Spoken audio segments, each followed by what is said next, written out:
Bismillahirrahmanirrahim. Assalamualaikum warahmatullahi wabarakatuh.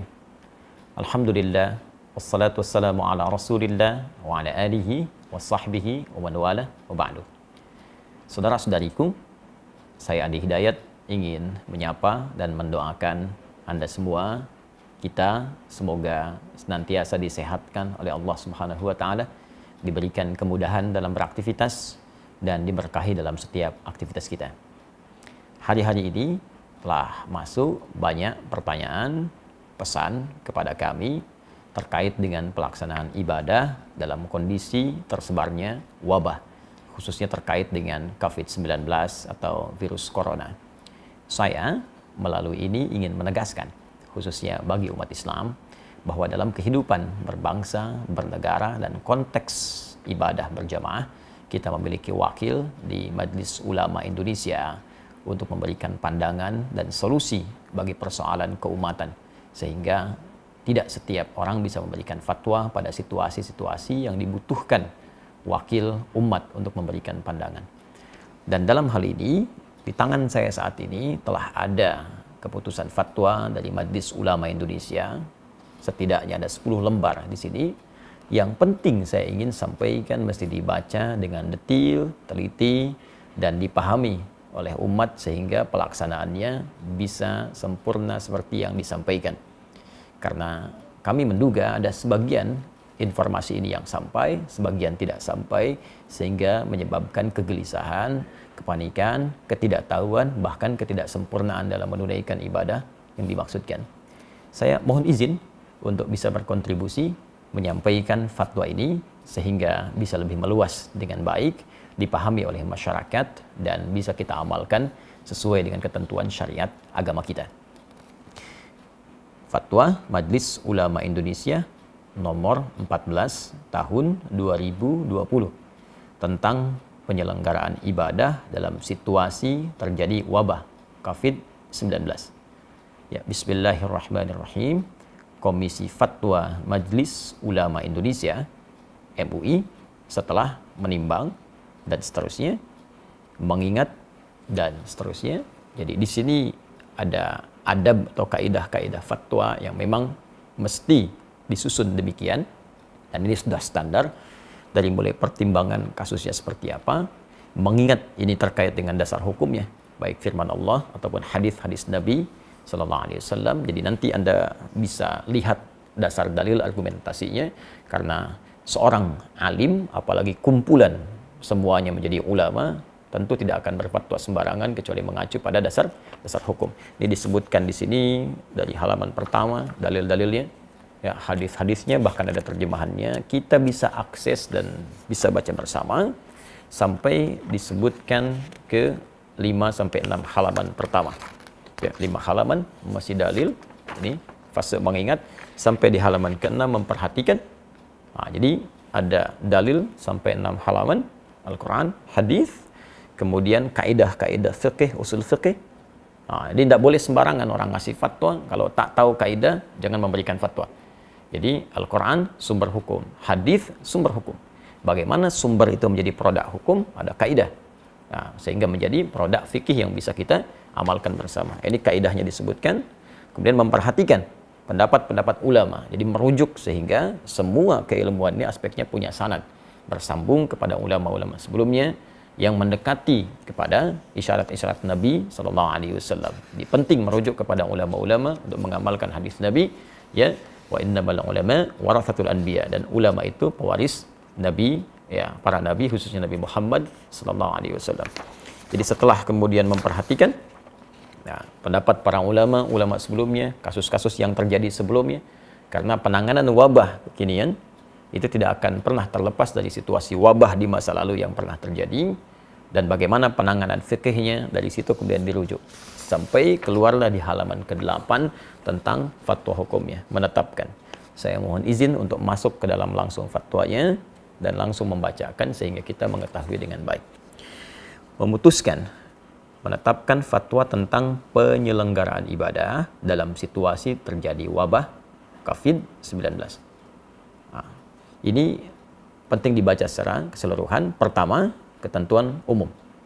Ya, dalam fatwa ini yang dimaksud dengan COVID-19 adalah coronavirus disease, ya, penyakit menular yang disebabkan oleh coronavirus yang ditemukan pada tahun 2019.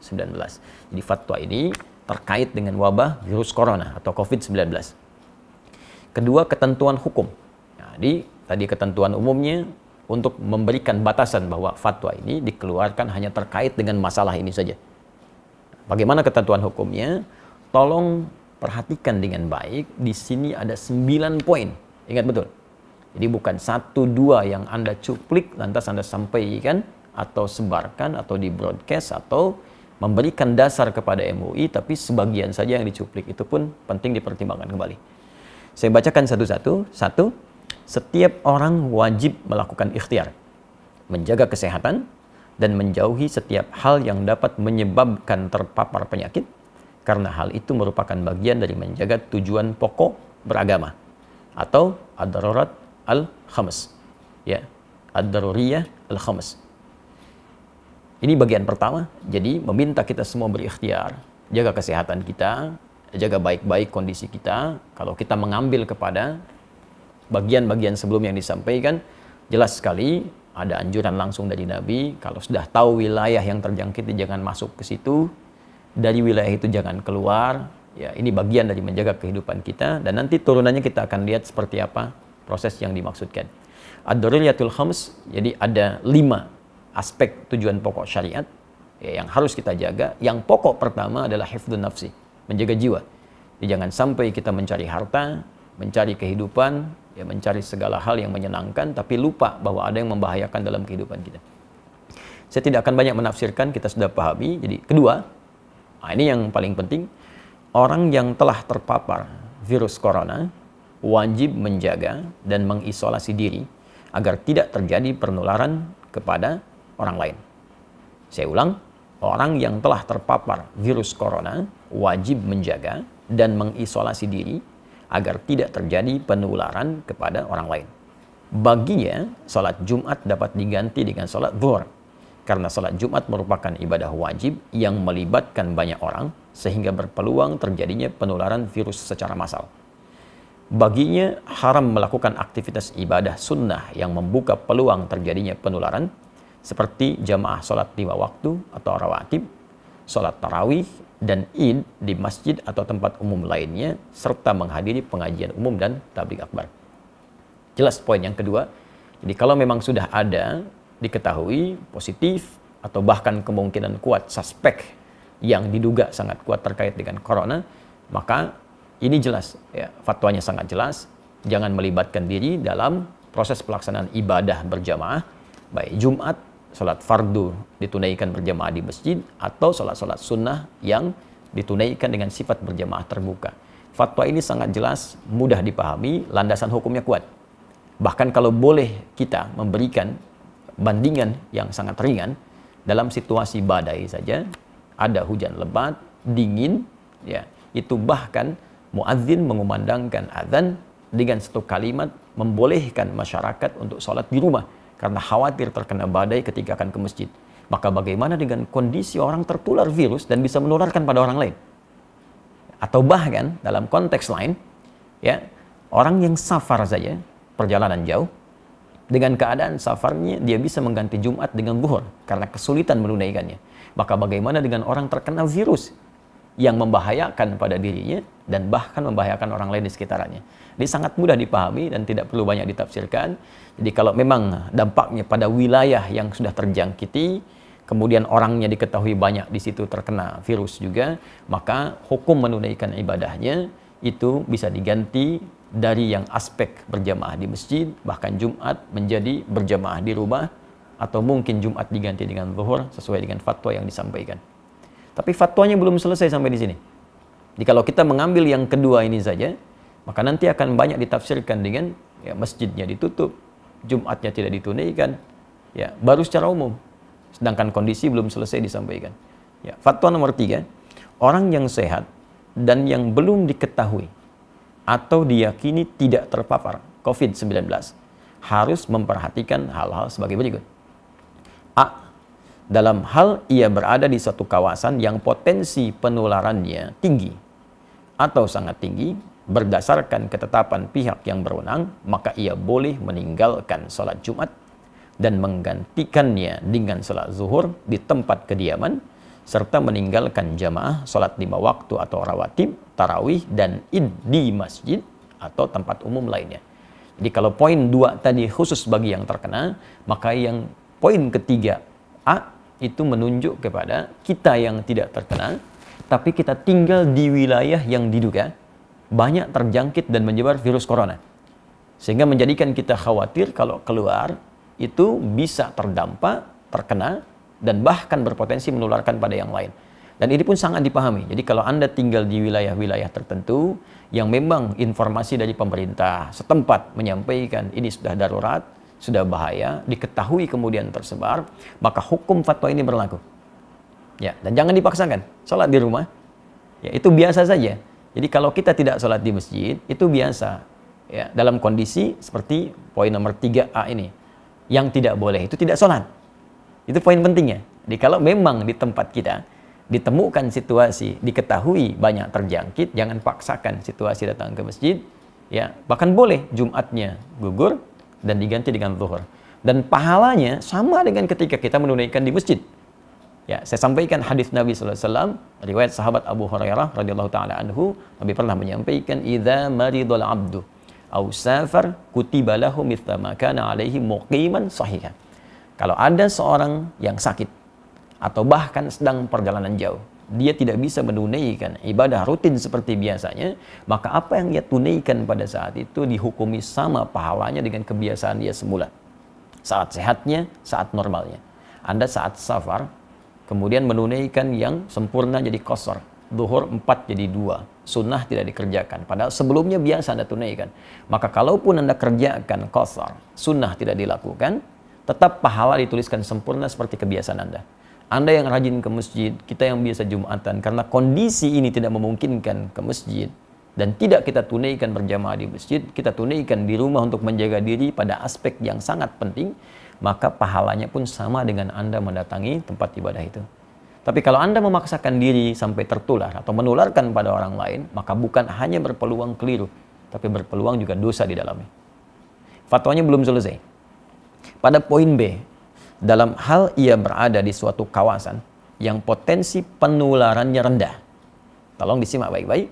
Dalam hal ia berada di suatu kawasan yang potensi penularannya rendah, berdasarkan ketetapan pihak yang berwenang, maka ia tetap wajib menjalankan kewajiban ibadah sebagaimana biasa dan wajib menjaga diri agar tidak terpapar COVID-19 seperti tidak kontak fisik langsung, bersalaman, berpelukan, cium tangan, kemudian membawa sejadah sendiri dan sering membasuh tangan dengan sabun. Nah, ini penting dibacakan bagian kedua ini supaya kita mengetahui ya, bahwa fatwanya belum selesai. Jadi kalau di wilayah kita berdasar keterangan dari aparatur setempat, ya pemerintahan setempat menyampaikan di wilayah ini baik, di wilayah ini diduga kuat belum tersebar atau kecil kemungkinannya, maka kita berjamaah seperti biasa. Jadi tidak harus menutup tempat ibadah. Jumat berlangsung, ya ibadah 5 waktu berlangsung, dan kehati-hatian tadi kita lakukan. Ya, kita hindari kontak fisik secara langsung, bersalaman, atau kemudian tadi membawa sejadah sendiri, menggunakan hand sanitizer, ya. Nah, itu kita lakukan. Tapi jangan latah kemudian masjid ditutup, Jumat tidak ada, sehingga seakan-akan sunyi dari ibadah. Nah, hanya mungkin di fatwa ini juga, ini kami mengusulkan. Ya, kami mengusulkan kepada pemerintah di daerah-daerah setempat dengan berkoordinasi dengan pusat, ini mungkin menyampaikan kepada masyarakat transparansi data yang terbuka. Sehingga tidak terjadi kepanikan di masyarakat dan mengetahui tempat ini ada suspek, tempat ini aman. Sehingga dengan itu masyarakat mudah untuk bisa menentukan sikap sehingga tidak hadir kepanikan. Nah, saya tidak tahu nih tempat saya aman atau tidak. Nah, karena itu kita aktif untuk bisa bertanya apakah di tempat kita situasinya seperti apa, amankah atau kurangkah atau berbahayakah. Ya, ini ada sebagian tempat yang sudah cukup bagus mengupdate kepada kita ya, situasi perkembangan coronanya, ya saya ambil dan ini menjadi patokan bagi kita untuk bisa mempraktekkan fatwa Majelis MUI ini, Majelis Ulama Indonesia ini. ya untuk bisa mempraktikkan fatwa Majelis Ulama Indonesia ini. Ya, daerah mana yang berlaku poin 3A, daerah mana berlaku poin 3B. Sambil contoh misalnya ini kita bisa akses bersama tentang penyebaran corona di Jakarta. Ya, ini sudah di-upload jadi informasi terbuka bagi publik. Jadi ada di corona.jakarta.go.id. Ini disebutkan peta sebaran kasus positif COVID-19 DKI Jakarta. Ya. Jadi sampai hari ini ya disebutkan teman-teman sekalian, ini petanya sudah merah semua tuh. Dan dijelaskan. Ya, ke bawahnya dijelaskan kelurahannya di mana, rumah sakit penanganannya di mana, hasil pantauannya sampai tanggal kemarin 18 Maret pukul 18 seperti apa, jumlah kasusnya berapa, positif titik kelurahan bagaimana, yang menunggu hasil, yang positif bisa kita akses. Bahkan Anda tinggal di mana, ini tinggal diklik titik merahnya, tuh, keluar. Kelurahan mana, terjangkit atau tidak, tapi ini kondisinya kita bisa tetapkan melalui Fatwa Majelis Ulama Indonesia, masuk kondisi yang mana. Kalau sudah merah seperti ini semua, saya kira bisa diusulkan Majelis Ulama setempat di wilayah Jakarta duduk dengan pemerintahan Provinsi DKI Jakarta, lantas memberikan himbauan pada masyarakat sesuai situasi kondisi ini. Ini yang bisa kita lakukan. Dan daerah-daerah lain berkoordinasi ya, dengan pusat, diberikan instruksi yang jelas, dari wilayahnya kemudian memberikan gambaran ke masyarakat. Pertimbangan-pertimbangan lain kita serahkan ya, pada pengelola dan pengatur stakeholder di bangsa, di negara. Tapi kewaspadaan kita sebagai tanggung jawab bagian dari masyarakat, kita turut aktif untuk bisa mengimplementasikan instruksi dimaksud dengan barangkali menjaga diri kita dan menyesuaikan dengan kondisi-kondisi tadi. Kita bertanya, Anda yang di Jawa, Jawa Barat, Jawa Tengah, Jawa Timur, Jakarta, Jogja, dari Sabang sampai dengan Merauke, kita ketahui wilayah kita, baru kita terapkan fatwa yang dimaksudkan ini. Dan disinilah pentingnya para ulama juga dilibatkan untuk memberikan pendampingan ke masyarakat. Ya, saya ingin tegaskan situasi sekarang ini berdampak luas ke fikih. Ya, sekarang yang tingkat meninggal tadi disebutkan di Jakarta sudah 15. Nah, bagaimana cara menyolatkannya, cara memandikannya. Bahkan ada beberapa kasus di masyarakat yang masuk rumah sakit, kemudian juga sudah tidak tertampung. Ada lagi yang lebih ekstrim, akan disolatkan, dikuburkan, masyarakat tidak menerima karena takut tertular.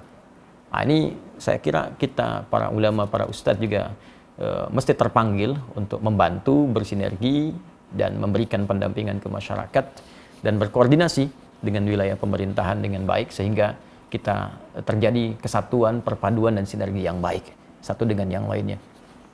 Kemudian, saya bacakan fatwanya, ya. Dalam kondisi 4, dalam kondisi penyebaran COVID-19 tidak terkendali di satu kawasan yang mengancam jiwa, umat Islam tidak boleh menyelenggarakan sholat Jumat. Saya bacakan, umat Islam tidak boleh menyelenggarakan sholat Jumat di kawasan tersebut sampai keadaan menjadi normal kembali, dan wajib menggantikannya dengan sholat zuhur di tempat masing-masing. Demikian juga tidak boleh menyelenggarakan aktivitas ibadah yang melibatkan orang banyak dan diyakini dapat menjadi media penyebaran COVID-19 seperti jamaah sholat 5 waktu atau rawatib, sholat tarawih dan id di masjid atau tempat umum lainnya, serta menghadiri pengajian umum dan majlis taklim. Ini nomor 4 ini dalam kondisi penyebaran COVID-19 tidak terkendali. Artinya memang sudah mewabah luas, tidak bisa ditangani sama sekali, maka fatwa ini berlaku. Dan ini sudah tidak perlu kita berfatwa lagi. Jadi kalau orang-orang tak paham, sudah diam saja. Ikuti instruksinya, karena ini sudah orang yang pakar yang berbicara. Ya, kadang-kadang kita ini suka aneh. Masalah ekonomi, kita ikut ekonom. Masalah hukum, kita ikut ahli hukum. Ya, masalah untuk bisnis, kita ikut pebisnis. Tapi kalau urusan agama, semua bisa berfatwa. Nah, maka saya tegas ingin menyampaikan, kalau tidak punya ilmu, tak paham, sudah ikuti instruksi yang ada, jangan bikin fatwa masing-masing.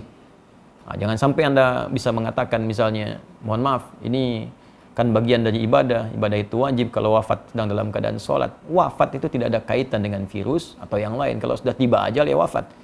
Tapi ketentuan syariat mesti kita ikuti. Nabi saja meminta kita untuk menjaga diri. Anda bukan Nabi, bukan Rasul, menganjurkan sesuatu yang bertentangan. Maka itu sangat hal yang tidak diharapkan.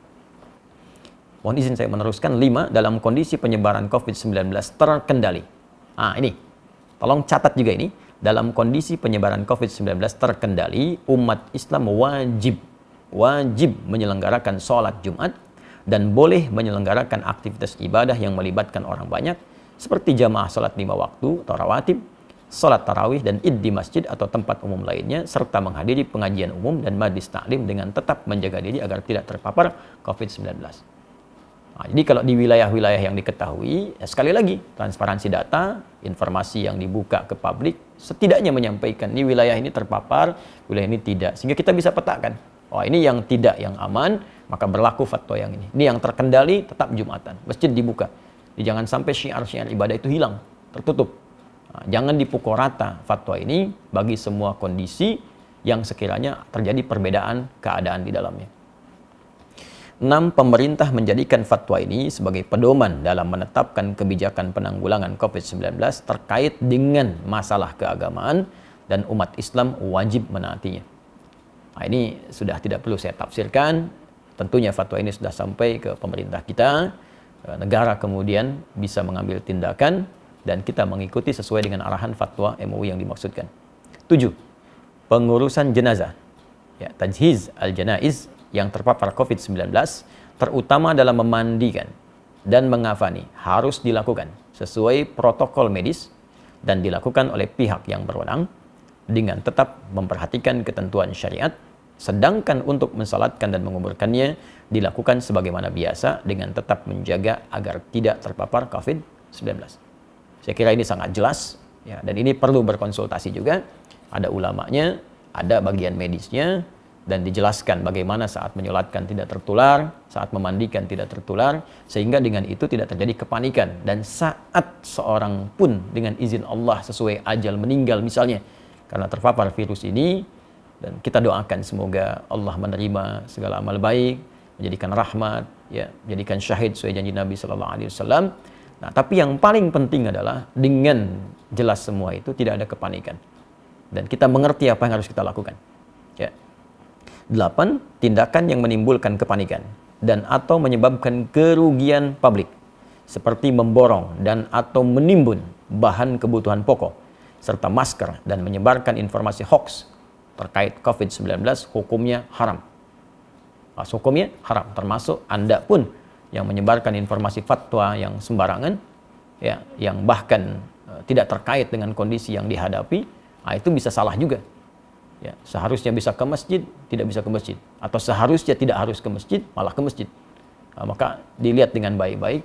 Dan saya pada poin yang ke-8 ini ingin mengajak seluruh lapisan masyarakat Indonesia, tanpa kecuali, terlepas dari sekat-sekat keyakinan dan yang lainnya, mari kita bersinergi untuk mengatasi wabah virus COVID-19 ini. Ya, Anda yang diberikan keluasan oleh Allah Subhanahu wa Ta'ala dari segi harta, atau bahkan bisnis Anda terkait erat dengan kebutuhan masyarakat saat ini buktikan. Waktunya Anda untuk membuktikan diri, berbakti kepada negeri, bangsa, berkhidmat, niatkan sebagai ibadah, tampil Anda. Buat masker yang banyak, sebarkan di masyarakat, CSR Anda gunakan untuk berkhidmat secara sosial, atau bikin harga yang murah. Nah, jangan mencari keuntungan dari situasi yang sulit. Ya, karena untuk apa Anda mendapatkan harta kekayaan yang tinggi di atas penderitaan orang lain? Ya. Kemudian juga yang usaha di bidang disinfektasi, disinfektan, silahkan buat dengan harga pokoknya, sebarkan. Kalau perlu kita bikin bilik-bilik kemudian di sosial di masyarakat sehingga orang bisa diberikan disinfektan, ya, dengan cukup baik, menemukan hand sanitizer di berbagai tempat sehingga kita bisa tekan sesuai dengan kemampuan kita. Apa yang bisa kita kerjakan, passion yang kita dapati, kita bersinergi. Dan ini bukan saatnya untuk kita saling mencari peluang, ya, mencela, menjatuhkan. Ya, negeri kita perlu persatuan untuk mengatasi wabah ini. Kalau kita memang ingin terbebas, ya, kecuali kalau orang-orang punya kepentingan-kepentingan lain, ya, tentunya Allah akan memberikan jalan keluar kepada kita dengan cara yang paling baik. Terakhir, 9. Umat Islam agar semakin mendekatkan diri kepada Allah Subhanahu wa Ta'ala dengan memperbanyak ibadah, taubat, istighfar, zikir, membaca kunut nazilah di setiap salat fardu, memperbanyak salawat, sedekah, serta senantiasa berdoa kepada Allah Subhanahu wa Ta'ala agar diberikan perlindungan dan keselamatan dari musibah dan mara bahaya. Ya, daf'ul bala, khususnya dari wabah COVID-19. Inilah 9 poin yang disampaikan, dan bagian terakhir khususnya bagi kita umat Islam sangat penting kita lakukan. karena semua solusi akan kembali kepada Allah Subhanahu wa taala. Al-Quran surah kedua Al-Baqarah ayat 156. Alladzina idza asabathum musibah qalu inna lillahi wa inna ilaihi rajiun. Orang-orang hebat itu, orang-orang sabar, orang-orang terbaik itu ketika diuji dengan musibah apapun, maka ia kembali kepada Allah untuk meminta solusi. Kita tingkatkan ibadah, amalkan doa-doa yang disebutkan dalam Al-Quran, amalkan doa-doa yang disampaikan oleh Nabi, dan indahnya dalam Islam, bahkan kita sudah mendapatkan tuntunan lengkap dalam kehidupan, bahkan terkait hal yang belum kita alami di masa-masa selanjutnya. 15 abad yang lalu, Nabi sudah menginfokan akan datang wabah. Sekarang kita tahu situasinya, dan bahkan Nabi ajarkan kalimat-kalimat untuk bisa kita amalkan. Baca zikir pagi, petang, baca doa-doa dalam Al-Quran, yang dengan itu insya Allah terhindar kita dari wabah dengan izin Allah Subhanahu wa ta'ala. Terakhir, rekomendasi. Ya, pemerintah wajib melakukan pembatasan super ketat terhadap keluar masuknya orang dan barang ke dan dari Indonesia kecuali petugas medis dan barang kebutuhan pokok serta keperluan emergensi. 2. Umat Islam wajib mendukung dan menaati kebijakan pemerintah yang melakukan isolasi dan pengobatan terhadap orang yang terpapar COVID-19 agar penyebaran virus tersebut dapat dicegah. 3. Masyarakat hendaknya proporsional dalam menyikapi orang yang suspek atau terpapar COVID-19. Oleh karena itu, masyarakat diharapkan bisa menerima kembali orang yang dinyatakan negatif dan atau dinyatakan sudah sembuh ke tengah masyarakat serta tidak memperlakukannya secara buruk. Kemudian ketentuan penutup. 1. Fatwa ini mulai berlaku pada tanggal ditetapkan dengan ketentuan jika di kemudian hari membutuhkan penyempurnaan akan disempurnakan sebagaimana mestinya. 2. Agar setiap muslim dan pihak-pihak yang memerlukan dapat mengetahuinya, semua pihak dihimbau untuk menyebarluaskan fatwa ini. Dan apa yang saya sampaikan ini menaati, mengikuti himbauan, khususnya di poin yang keempat ketentuan penutup, berkontribusi dalam menyebarluaskan fatwa ini sehingga diketahui oleh masyarakat dan bisa kita taati dan jalankan khususnya bagi umat Islam di seluruh wilayah Indonesia yang kita cintai ini. Ditetapkan di Jakarta pada tanggal 21 Rajab 1441 Hijrah, 16 Maret 2020. Majelis Ulama Indonesia Komisi Fatwa, Ketua Profesor Dr. Hasanuddin AF, Sekretaris Dr. Haji Muhammad Asrul Ni'am Saleh MA. Mengetahui Dewan Pimpinan Majelis Ulama Indonesia, Wakil Ketua Umum ditandatangani Kiai Haji Muhyiddin Junaidi MA, Sekretaris Jenderal Dr. Haji Anwar Abbas MMAG. Dan insya Allah kami mengetahui semua orang-orang ini yang menandatangan seluruhnya kafabel, ulama-ulama yang insya Allah dibimbing oleh Allah Subhanahu wa ta'ala dalam kebaikan. Karena itu dengan hadirnya fatwa ini, maka silahkan kita sikapi dengan baik. Saya berharap juga kepada kolega dari kawan-kawan, termasuk khususnya di umat Islam, Ustadz, para ulama-ulama di daerah ikut menyebarluaskan ini dengan proporsional, dengan detil, sesuai dengan keadaan daerahnya, sehingga menjadi sikap bagi masyarakat untuk bisa menunaikan ibadah. Dan saya juga menghimbau kepada pemuka-pemuka di agama lain, saudara-saudariku sebangsa dan setanah air, ya, agar sama-sama kita bersinergi menyampaikan kepada umatnya, menyampaikan kepada masyarakat juga di bawah binaan dan bimbingannya, agar senantiasa bisa menjaga diri, kesehatan sesuai dengan instruksi yang kita dapati dan bisa menyatukan kita dalam suasana kebangsaan yang utuh, baik, dan semoga Allah membebaskan kita dari wabah COVID-19 ini dan memberikan hikmah-hikmah terbaik kepada kita. Dalam situasi yang sulit akan tampil orang-orang yang hebat, orang-orang yang jelas cintanya kepada bangsa, kepada negara dengan memberikan kontribusi-kontribusi yang positif. Tapi di saat ini pun akan tampak orang-orang yang memang tak peduli, orang-orang yang hanya menumpang kehidupan yang mungkin tidak kita saksikan dalam kehidupan kita. Tapi di atas semua ini, persatuan lebih penting dengan menghindari segala hal yang bisa merusak tatanan kebangsaan kita. Adi Hidayat untuk semuanya. Assalamualaikum warahmatullahi wabarakatuh.